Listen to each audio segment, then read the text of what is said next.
This week on 4 Wide Weekly, it was some close quarters racing at the smallest track on the World of Outlaws Sprint Car Series schedule. And who could last during a night of attrition to win the Casey Kane Challenge?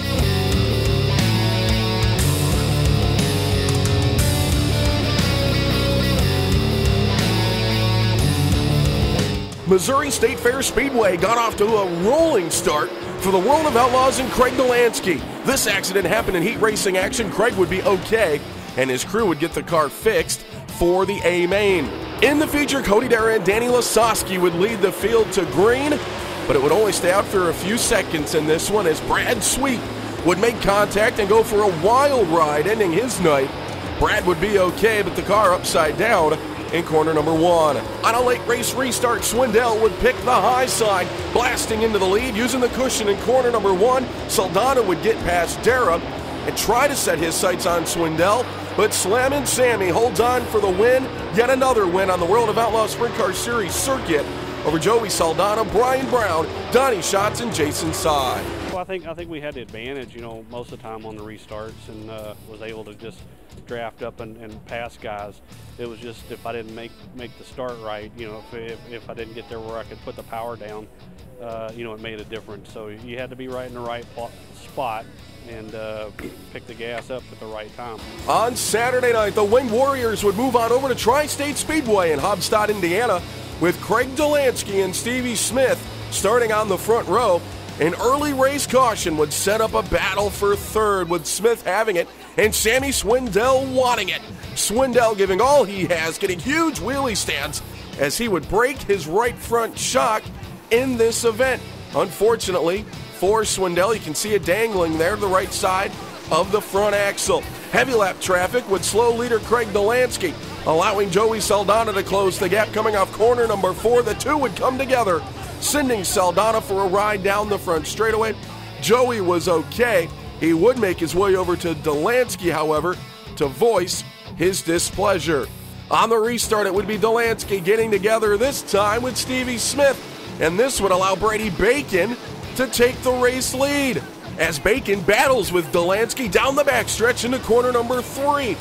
However, a late race caution would bunch the field together one more time. This time, Stevie Smith makes contact with Craig Kinser. He bounces into the wall on the back straightaway, but would continue. Meanwhile, Delansky storms to the race lead out of corner number 4 to take the top spot. Unfortunately for Bacon, something would break on that machine, ending his great run here at Tri-State. Lap traffic would slow Craig Delansky just a touch, allowing the lowrider Dale Blaney to work his way in the battle for the race lead. But out front, it was all Craig Delansky. He gets the win over Blaney.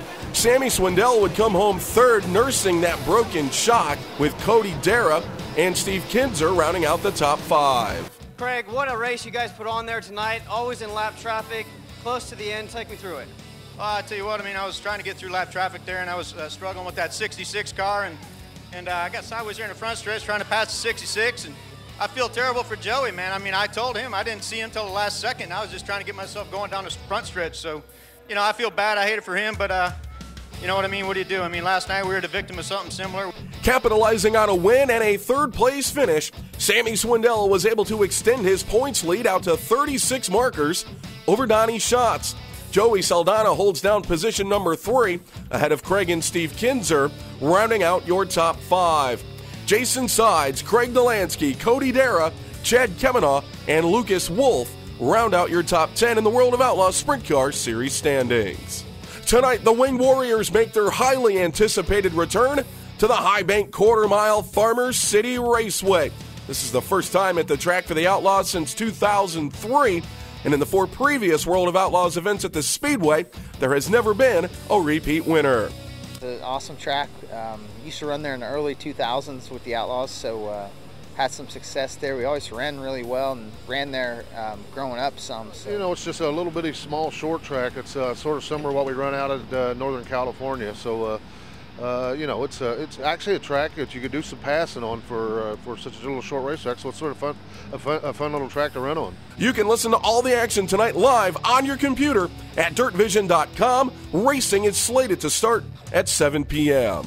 Friday night, the series visits yet another track that hasn't been run in a few years. Eagle Raceway will host the Outlaw Showdown.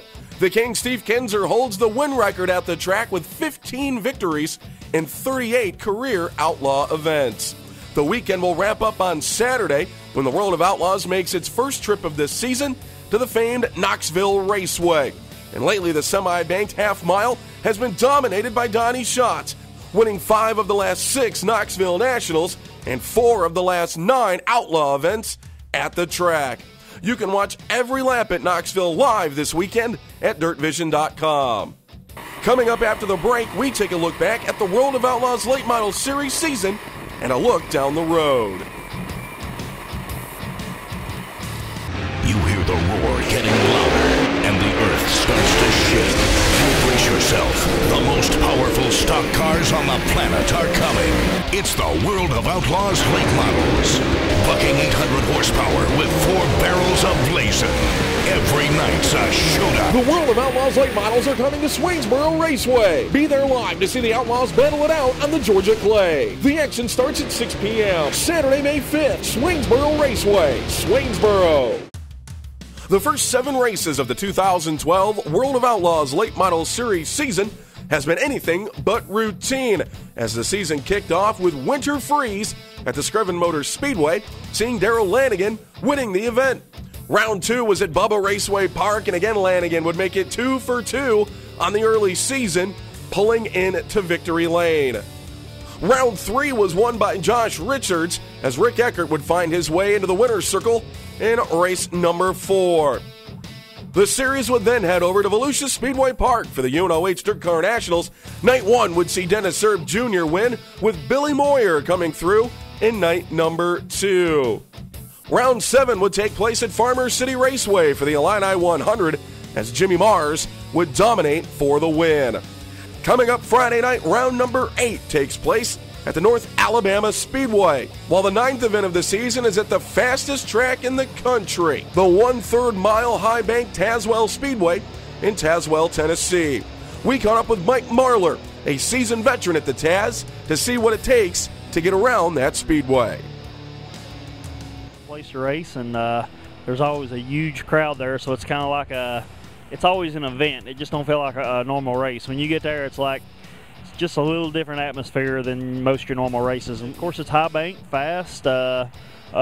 Paces, you really change pace there a lot, so it makes for good racing. And it's a track that, you know, for people like heavy racetracks, when they got a heavy, man, you can get it on there. It's really good racing, top and bottoms. You run around these flat places and your head hanging out the right side and tilted over, and there, when you go there, you know, the car is running on this banking and you're tilted down really hard and just drove down into the racetrack hard. And it's hard on your equipment, but it's really fast, and when you get your stuff right, you can get around that place just unbelievably fast. And you know, if there's an accident or something, it's really hard to stay out of them. Even if they are a wreck, you almost got to drive into the wreck as far as you can drive to give the guys behind you room to slow down for you. So it's one of them deals that there's not much room there, so you got to use it all wisely.